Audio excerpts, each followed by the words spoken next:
Good morning बच्चों। आज हम पॉलिटिकल साइंस का सेकंड चैप्टर पढ़ेंगे जिसका नाम है समानता। हमने 6th क्लास में भी पढ़ा था, लेकिन अब हम इसको अच्छे से पढ़ेंगे 7th क्लास में और भी डीपली पढ़ेंगे कि क्या होती है समानता। ठीक है, तो देखो बेटा, इसमें ना ये 6 व्यक्तियों को दिखाया गया है। जैसे एक छोटे लाल है, ये एक किसान है। मंजीत कौर है, ये एक शिक्षक है। तेज सिंह है, ये एक व्यापारी है। गिरीश राव है, ये एक छात्र है। कांता देवी है जो घरेलू काम करती है। सुजाता कुमारी है, वो भी घरेलू काम करती है। तो हम समानता के बारे में पढ़ेंगे। तो आपको ये कहानी के जरिए बताया गया है इसकी समानता जो होती है वो किस तरह से देश के नागरिकों को प्रभावित करती है। तो देखो, भारत एक लोकतांत्रिक देश है। कक्षा 6 की पुस्तक में हमने लोकतंत्र सरकार के मुख्य तत्वों के बारे में पढ़ा है, जैसे लोगों की भागीदारी, संघर्ष, शांतिपूर्वक समाधान, समानता का और न्याय। समानता लोकतंत्र की मुख्य विशेषता होती है। जो समानता होती है वो लोगों की मुख्य व्यवस्था होती है, विशेषता होती है, जो कि उनको उनके नागरिक के जो तत्व होते हैं उनको प्रभावित करता है। अब देखो, हम ना यहाँ पे एक कहानी पढ़ेंगे जिसमें कांता के बारे में बताया गया। जो कांता है वो क्या कर रही है। ठीक है, तो चुनाव के दिन कांता और उसकी दोस्त जो है सुजाता वोट डालने की बारी का इंतजार कर रहे हैं। देखो, ये कांता है, सुजाता, अब ये वोट डालने जा रहे हैं और इंतजार कर रहे हैं जब उनका नंबर आएगा। कितनी अच्छी बात है ना सुजाता कि हम अब सब अपने देश के समान नागरिकों के रूप में वोट डाल सकते हैं। जैन साहब भी हमारे साथ इसी लाइन में खड़े हैं। तो कहने का मतलब है, अमीर हो या गरीब हो, जब हम वोट डालने जाते हैं तो हमें क्या है, लाइन में हम लोग मतलब वोट डालते हैं। तो जो सुजाता है वो बोलती है कांता से कि जो ये है क्या जैन साहब है वो भी हमारे साथ ही लाइन में खड़े हैं। ये अच्छी बात है। चल कांता, अब तेरी बारी आई है। मैं तो उसे वोट दूंगी जिसने हमारे मोहल्ले में पानी की पाइपलाइन का वादा किया है। कांता बोलते हैं, मैं उसी व्यक्ति को वोट दूंगी जिसने पानी के लिए बोला है कि हाँ पानी आएगा तुम्हारे गली में। बाद में आना। कांता जी नमस्ते साहब। गुड़िया का बुखार में पड़ी है और उसे अस्पताल लेकर जाना है, पर पहले साहब के घर का काम कर आऊं और उसमें कुछ पैसे उधार लेके आऊंगी। तो बाद में आना। कांता जी नमस्ते। तो ये आपको इसी तरह से ना पूरा पढ़ना है। ठीक है, अब हम पढ़ेंगे तो मतलब क्या हुआ, समानता का अर्थ क्या होता है कि भारत जो है वो लोकतांत्रिक देश होता है। तो लोकतंत्र सरकार का मुख्य तत्व होता है कि जो मुख्य तत्व होता है उनका क्या होता है, लोगों की भागीदारी होता है। लोग जो संघर्ष करते वो शांतिपूर्वक समाधान और समानता और न्याय की समानता होनी चाहिए लोगों की, नागरिक की, और न्याय मिलना चाहिए सबको। अब हम पढ़ेंगे मताधिकार की समानता क्या होती है। मताधिकार क्या होता है, वोट डालना। जो किसी को वोट डालते, जब हम वोट डालने जाते हैं तो हमने देखो कहानी के आरंभ में ही पढ़ा था, कांता जो है वो वोट डालने जा रही थी और जो है वो किस तरह से वोट डालते हैं और क्या कहते हैं कि हम किसको वोट डालेंगे। और जो कांता अपने मालिक अशोक जैन को भी पहचान लेती है कि हाँ वो भी जो है हमारे साथ ही जो है लाइन में खड़े हुए हैं। तो हम देखते हैं कि मताधिकार की समानता जो है हमारे देश को किस तरह से प्रभावित करती है। जो देखो बेटा, जो भारत होता है ना, वो भारत जो है वो लोकतांत्रिक देश है। उसमें जो सभी वयस्कों को मत देने का अधिकार है कि जो चाहे कैसा भी हो, चाहे उनका धर्म कोई भी हो, शिक्षा का स्तर कोई भी हो, लेकिन क्या है, सबको वोट डालने का अधिकार होता है। चाहे वो धर्म कोई भी हो, उनका शिक्षा का स्तर हो या ना हो, जाति कुछ भी हो, वह गरीब हो या अमीर हो, इसे सार्वभौमिक वयस्क मताधिकार कहा जाता है। ठीक है, मताधिकार सार्वभौमिक वयस्क मताधिकार कहा जाता है इसको। तो ये आपको अपनी नोटबुक में लिखना है। ये जो काले काले जो अक्षर दे रखे हैं ना, इसको आपको यहाँ से लिखना है कि वो गरीब हो, अमीर हो, चाहे जैसा भी हो, उनको जो वोट डालने का जिसको हक होता है वो वैसे मताधिकार कहा जाता है उनको। ठीक है, और ये समानता का विचार पर आधारित होता है कि समानता के विचार पर यह आधारित होता है। अब पढ़ेंगे बेटा हम कि अन्य प्रकार की समानताएं कैसी होती है। जाति, देखो जब जातिगत व्यवस्था भी होती है भारत में, तो सामान्य प्रचलित असमानताओं जो होती हैं वो एक इस प्रकार का ग्रामीण क्षेत्र के साथ साथ शहरी में भी आ जाता है। जैसे वैवाहिक विज्ञापन होता है। ठीक है, अब दलित एक ऐसा शब्द है जो निचली कहीं जाने वाली जाति के लोग स्वयं को संबोधित करने के लिए प्रयोग करते हैं कि जो दलित है वो ऐसा शब्द है जिसमें जो लोग होते हैं, निचली जाति के जो लोग होते हैं, वो अपने लिए संबोधित करते हैं। दलित का अर्थ होता है दलित का क्या अर्थ होता है? जो कुचले हुए और टूटे हुए, तथा इस शब्द का इस्तेमाल करके दलित या संकेत करते हैं कि पहले भी उनके साथ बहुत भेदभाव हुआ है और आज भी हो रहा है। ठीक है, तो अब देखो जो ओम प्रकाश हैं, ओम प्रकाश वाल्मीकि जी जो हैं वो लिखते हैं अपनी आत्मकथा में कि ओम प्रकाश वाल्मीकि जी वो एक प्रसिद्ध दलित लेखक हैं, जो देखो बेटा जो अपनी आत्मकथा जूटन में लिखते हैं कि स्कूल में वो अपनी आत्मकथा बताते हैं। वो एक बहुत ही दलित हैं, तो वो बता रहे हैं कि जब मैं स्कूल में पढ़ता था तो मुझे दूसरों से दूर बैठना पड़ता था और जमीन पर बैठना पड़ता था। अपने बैठने की जगह के आते आते वो चटाई भी छोटी पड़ जाती थी। कभी कभी तो ऐसा होता था कि उनको दरवाजे के पास बैठना पड़ता था, जहाँ पर जो बोर्ड पे लिखा हुआ अक्षर होता था उन्हें बहुत धुंधला दिखाई देता था। और कभी कभी क्या होता था कि उनके साथ जो है उनको जो बिना किसी कारणवश उनकी पिटाई कर दी जाती थी। जब वह कक्षा 4 में थे तो अध्यापकों ने उनसे, ओम प्रकाश जी से जो है उनसे खेल और स्कूल के मैदान में झाड़ू भी लिखवाया। तो वो लिखते हैं कि जो लंबे चौड़े मैदान थे उसमें मेरे बावजूद से कई गुना बड़ा था, जिसे साफ करते करते मेरी कमर दुख जाती थी। तो ये किस बता रहे हैं? ये दलित, बेटा तुम ध्यान रखना, ये दलित के नेता हैं जो हमें बता रहे हैं कि हम लोगों के साथ जो है ऐसा व्यवहार होता था। और देखो ये उन्होंने अपनी पुस्तक लिखी है, ठीक है, ये ओम प्रकाश वाल्मीकि जी के द्वारा ये पुस्तक लिखी है। इसमें उन्होंने अपनी आत्मकथा लिखा अपने जीवन के बारे में। चेहरे से धूल से चेहरा सिट आट गया था, मुंह के भीतर जो थे, मुंह के भीतर पढ़ना पड़ता था, मुंह के भीतर धूल घुस जाती थी। मेरी कक्षा में बाकी बच्चे पढ़ रहे थे और मैं झाड़ू लगा रहा था। हेडमास्टर अपने कमरे में बैठे थे, लेकिन निगाह मुझ पर टिकी थी। पानी पीने के तक की इजाजत नहीं थी। पूरे दिन में झाड़ू ही लगाता रहता था। स्कूल के कमरों की खिड़की दरवाजों से मास्टर और लड़कों की आंखें छिपकर तमाशा देख रही थी। ओम प्रकाश जी जो है झाड़ू लगाते थे, शिक्षक को देखते थे, तो वो बता रहे हैं कि किस तरह से जो है उनके साथ भेदभाव किया जाता था स्कूल में।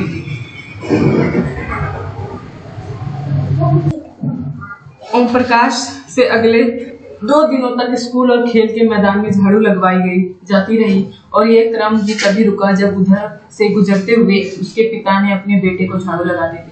उन्होंने शिक्षकों का साहसपूर्ण सामना किया और ओम प्रकाश के हाथ पकड़कर स्कूल से बाहर जाते हुए ऊंचे स्वर में सबको सुनाते हुए कहा कि मास्टर हो इसलिए जा रहा हूँ, पर इतना याद रखिए कि मास्टरों यही पढ़ेगा इसी मदरसे में, यह यूं ही नहीं रहे, इसके बाद और भी मैं पढ़ाऊंगा इसको। तो जो उनके पिताजी हैं जो देख लेते हैं तो उनको जो है झाड़ू सहित उनको जो है हाथ पकड़ कर ले जाते हैं और अपने जो मास्टर होते हैं उनसे कहते हैं कि मैं एक दिन उसको पढ़ा के बहुत ही बड़ा बनाऊंगा।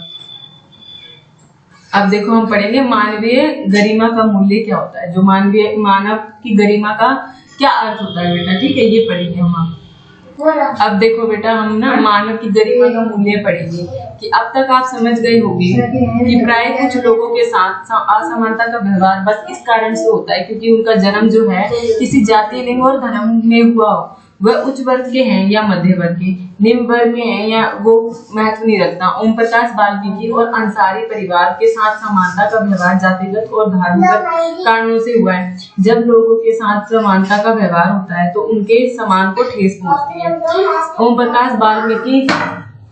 प्रकाश वाल्मीकि असर संपत्ति के साथ भी किया गया व्यवहार के कारण उनकी गरिमा को ठेस पहुंचता है। ओम प्रकाश वाल्मीकि को उनकी जाति के कारण स्कूल में झाड़ू लगवाया जाता था। छात्रों ने उनके सम्मान को बुरी तरह आहत किया है और उन्हें यह महसूस कराया है कि विद्यालय के अन्य छात्रों के समान नहीं है, उनसे कामतर है। बच्चा होने के कारण ओम प्रकाश वाल्मीकि स्वयं इस बारे में अधिक कुछ नहीं कर सके, किंतु जब उनके पिताजी ने उन्हें झाड़ू लगाते हुए देखा तो उन्हें इस असमानता व्यवहार पर क्रोध आया और उन्होंने शिक्षकों को समक्ष विरोध प्रकट किया। और जब लोगों ने अंसारी दंपत्ति को अपना मकान किराए पर देने से इनकार कर दिया तब उनके सम्मान को चोट पहुंची। फिर जब प्रॉपर्टी डीलर ने उन्हें नाम बदलने का सुझाव दिया तब उनके आत्मसम्मान ने उन्हें ऐसा करने से रोक दिया और उन्होंने उस सुझाव को ठुकरा दिया। देखो बेटा, इसमें क्या बताया जा रहा है कि हमने दो स्टोरी पढ़ी है। एक तो वाल्मीकि जी के बारे में पढ़ी थी, ओम प्रकाश वाल्मीकि जी के बारे में पढ़ी थी, और दूसरा एक है जो ये दंपतियों के, दो दंपति होते हैं, जब वो किराए पे मकान लेने जाते हैं तो जब उनसे जाति पूछी जाती है उनकी, तो वो बताते हैं कि हम वाल्मीकि जाति के हैं, तो फिर जो है उनको वो किराए पे नहीं देते। लेकिन जो प्रॉपर्टी डीलर होता है, जब उन्हें वो बताता है कि आप जो है अपनी जाति को बदल दो, मतलब तो फिर जो है आपको रूम मतलब कमरा मिल जाएगा किराए पे। लेकिन क्या है, वो दोनों ऐसा नहीं करते। क्यों? क्योंकि उनकी जो गरिमा होती है उसको ठेस पहुंचती है। तो यही इसमें यही बताया गया आपको कहानी के माध्यम से कि किसी भी व्यक्ति की गरिमा को जाति के आधार पर किसी भी व्यक्ति की गरिमा को ठेस नहीं पहुंचाना चाहिए। अब हम देखो, अब ये देखो, ये आपको पिक्चर दिखा रहा है ना, इसमें देखो ये 1975 में बनी दीवार फिल्म जो है आपने देखी होगी। इस फिल्म में देखो, जूते पॉलिश करने वाला एक लड़का फेंक कर दिए गए पैसे को उठाने से इनकार कर देता है। वह मानता है कि उसके काम की जो भी गरिमा है वो उसे उसका भुगतान आदर के समान साथ किया जाए। कहने का मतलब है कि जो भी उसने काम किया है उसको जो भुगतान देना है वो कोई भी जो है उसको आदर के साथ दे, ये नहीं कि उसको फेंक के दे। तो ये जो है मानव की गरिमा होती है बेटा, ठीक है। अब हम पढ़ेंगे भारत लोकतंत्र में समानता क्या होती है, कि जो भारत में जो लोकतंत्र है उसमें जो मानव की समानता किस तरह से प्रभावित करती है। तो देखो, भारत संविधान है, भारतीय संविधान सब व्यक्तियों को जो है समान मानता है। इसका अर्थ है कि किसी भी, जो भारत का संविधान है, लोकतंत्र देश है भारत, इसलिए जो भारत का संविधान है वो सभी व्यक्ति को एक समान मानता है। इसका अर्थ होता है कि देश के व्यक्ति, चाहे वो पुरुष हो, स्त्री हो, या किसी भी जाति, धर्म, शैक्षिक और आर्थिक पृष्ठभूमि वाला रखता हो, संबंध रखता हो, वह सभी समान है, समान के लिए अधिकार है उनको, ठीक है। लेकिन इसके बाद भी हम ये नहीं कह सकते कि जो असमानताएं खत्म हो गई है, क्योंकि ये खत्म नहीं हुई है। लेकिन फिर भी कम से कम भारतीय संविधान है जो बेटा, वो व्यक्ति की समानता के सिद्धांतों को मान्य किया गया है। जहां पहले भेदभाव और दुर्व्यवहार से लोगों की रक्षा करने के लिए कई कानून नहीं था, अब उनके लिए कानून लोगों के समान है तथा उनके साथ समानता के व्यवहार को सुनिश्चित कराने के लिए मौजूद है। पहले जो था बेटा, देखो, सभी लोगों जो ये इनकी व्यक्ति की जो गरिमा थी उसको ठेस पहुंचाया जाता था, क्योंकि जो है पहले कानून नहीं बने हुए थे। लेकिन अब जो है अब जो है कानून बनाए गए हैं ताकि जो लोगों की गरिमा है उसको ठेस ना पहुंचे, चाहे वो कोई सा भी धर्म हो, के आधार पर जो था भेदभाव किया जाता था। इसीलिए जो है संविधान में उनके लिए कानून बनाए गए हैं। अब देखो, जैसे कानून की दृष्टि से हर व्यक्ति समान होता है बेटा, ठीक है। जो कानून बनाए गए हैं उसकी दृष्टि में जो है हर एक व्यक्ति समान माना जाता है सरकार की नजर में। किसी भी व्यक्ति के साथ जो उनके धर्म को, उनकी जाति को, उनके वंश और उनके जन्म के आधार पर, लिंग के आधार पर उनसे भेदभाव नहीं किया जा सकता। उसी तरह से बेटा देखो, जैसे हर एक व्यक्ति होता है उसको क्या होता है, सार्वजनिक स्थान पर जा सकता है, वो चाहे वो बाजार हो, चाहे स्कूल हो, चाहे कुछ भी हो, तो जो है वो जा सकता है। उसी तरह से देखो, अस्पृश्य मतलब उनका मूल्य कहीं भी आने जाने की जैसे उनको अनुमति होती है, ठीक है। शासन ने संविधान द्वारा मान्य किया गया है कि जो संविधान होता है, जो समानता का अधिकार होता है, वो दो तरह से लागू किया जाता है। पहला जो होता है वो कानून के द्वारा लागू किया जाता है, और जो सरकार की योजना होती है वो कार्यक्रम द्वारा निर्धारित की जाती है। तो आपको याद रखना है कि जो है शासन ने जो संविधान द्वारा मान्यता समानता का अधिकार दिया है वो कितने प्रकार से दिया है, दो तरीके से दिया है। पहला जो है वो कानून के द्वारा दिया गया है, यानी कानून बनाए गए वो आपको मतलब उसको मानना है, और दूसरा जो है वो सभी योजनाओं के द्वारा मान्यता दी गई है उनको, ठीक है। योजना वो कार्यक्रम द्वारा समाज की मदद करेंगी। अब देखो बेटा, इस कार्यक्रम के द्वारा किया जाता है, जो प्रोत्साहन किया जाता है, उसमें क्या होता है, देखो, इस कार्यक्रम के अंतर्गत जो है सरकारी प्राथमिक स्कूल जो होते हैं वहाँ पे जो है बच्चों को दोपहर का भोजन दिया जाता है, स्कूल द्वारा दिया जाता है। ये योजना भारत में सर्वप्रथम तमिलनाडु राज्य में स्थापित हुई थी, ठीक है। जो ये राज्य है, मतलब जो ये सरकार बनाया जाता है, ये कानून जो है कि हाँ स्कूल में जो है बच्चों को दोपहर का खाना दिया जाएगा, तो ये सर्वप्रथम कहाँ पे माना गया था, तमिलनाडु में अपनाया गया था ये सबसे पहले, ठीक है। और अपनाया गया था ये 2000, और ये सबसे पहले तमिलनाडु के राज्य में अपनाया गया था, और ये 2001 में अपनाया गया था। राज्य सरकारों को इस इसे अपने स्कूल में 6 माह के अंदर अंदर आरंभ किया गया था। इस कार्यक्रम में काफी सकारात्मक प्रभाव भी हुए थे। जैसे कि देखो अब इसमें जो है बहुत ज्यादा सकारात्मक प्रभाव पड़े थे। उसमें क्या होता था कि जो दोपहर का भोजन मिलता था, गरीबों के बच्चों को अधिक संख्या में स्कूल में प्रवेश लेना और नियमित रूप से स्कूल जाना शुरू कर दिया था। शिक्षक बताते हैं कि पहले बच्चे खाना खाने घर जाते थे और अब जो है वो घर वापस स्कूल से वापस नहीं आते, परंतु जब से स्कूल में मध्य पर भोजन मिलने लगा था उनकी उपस्थिति में सुधार आया था। वह माताएं जिन्हें पहले अपना काम छोड़कर दोपहर को बच्चों को खाना खिलाने घर जाना पड़ता था, अब वह उन्हें ऐसा नहीं करना पड़ता था। ठीक है, तो इससे जो है बहुत ज्यादा प्रभावित हुए थे लोग कि हाँ भाई स्कूल में भी जो है सुधार आया था। ठीक है, तो बेटा हम पढ़ेंगे अन्य लोकतंत्रों में समानता के मुद्दे क्या होते हैं। ठीक है, देखो संसार के जो अधिकांश लोकतंत्र देश है उसमें जो है समानता के मुद्दे पर विशेष रूप से संघर्ष किया जाता है। जैसे देखो उदाहरण के लिए हम बता सकते हैं, ठीक है, उदाहरण के लिए जैसे अमेरिका के अफ्रीकी अमेरिकन लोग होते हैं, वहाँ क्या है वो स्वयं को आज भी असमान बताते हैं। जो अमेरिका के लोग हैं वो आज भी जो है असमान हमें बताते हैं कि हमें भाई असमान है हम। ठीक है, अब देखो 1950 के अंतिम शासक में जब अफ्रीकी अमेरिकन के समान अधिकार दिलाने के लिए आंदोलन हुआ था, तो जो नागरिक थे उनको अधिकार आंदोलन या सिविल राइट्स मूवमेंट कहा जाता था। ठीक है, इससे पहले संयुक्त राज्य अमेरिका जो था बेटा वो इनके साथ असमानता का व्यवहार होता था इनके साथ। ठीक है, फिर उन्होंने फिर जो कानून बनाया वो उन्हें जो है जो उन्होंने बाद में कानून की मांग की तो उन्हें जो है उनको क्या मिल गया, उनको समानता मिल गई उनको। ठीक है मैडम, अब देखो हम पढ़ेंगे रोजा पैक्सर के बारे में जो 1913 में 1905 तक अफ्रीकी महिला थी। वो उन्होंने क्या किया था बेटा, 1 दिसंबर 1955 को दिन भर काम करके थक जाने के बाद बस में उन्होंने अपनी सीट एक गोरे व्यक्ति को दे दी। आपने पहले भी पढ़ा था, मैंने आपको ऐसे भी बता रखा है कि हाँ भाई अब जो पहले जो होता था उसमें रंग के आधार पर भेदभाव किया जाता था। पता है ना आपको कि गोरे लोग जो होते थे उनके अलग कबीले बनाए जाते थे, काले लोग होते थे उनको अलग बनाया जाता था। उन दोनों को जो है एक साथ नहीं रखा जाता था। तो वो बता रही है देखो अब, तो वो जो गोरे व्यक्ति को देने से मना कर दिया था। उस दिन उनके इनकार से अफ्रीकी अमेरिकन के साथ असमानता को लेकर एक विशाल आंदोलन आरंभ हो गया। अफ्रीकी और अमेरिकन जो थे उन दोनों के बीच में क्या हो गया था, आंदोलन हो गया था बहुत बड़ा, जो नागरिक अधिकारी आंदोलन सिविल राइट्स मूवमेंट मैंने पहले बताया था कहलाता है। वो कब लागू हुआ था, 1956। इससे पहले संयुक्त राज्य अमेरिका में इनके साथ असमानता का व्यवहार होता था और कानून भी समान नहीं माना जाता था।